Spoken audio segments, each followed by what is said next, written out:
आपण आज भरलेली मिरची करूया। आता मी ह्याच्या मिरच्याचे देठ काढून हे असे चिरून घेतले, बिया त्यातल्या काढलेल्या आहेत। आता त्याच्यामध्ये कांदा घेऊया, त्याच्यामध्ये कोथिंबीर घालूया, चवीपुरतं मीठ घालूया, त्याच्यामध्ये शेंगदाण्याचं कूट घालायचंय,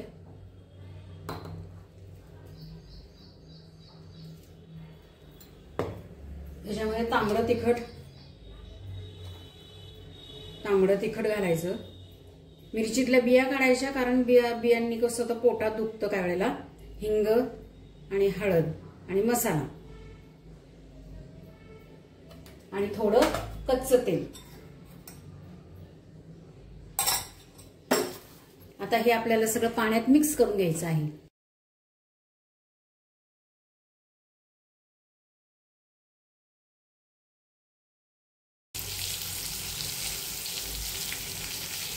बघा हे असं परतले गेलेले आहे छान। असं मंद गॅसवरती वाफ देऊन त्यांना परतून घ्यायचं आहे छान। बघा कसे मस्त झालेले आहे।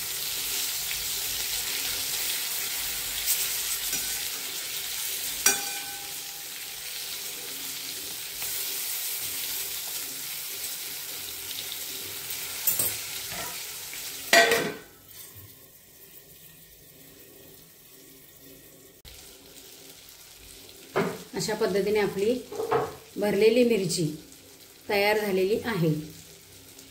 लाईक आणि शेअर सबस्क्राइब करा।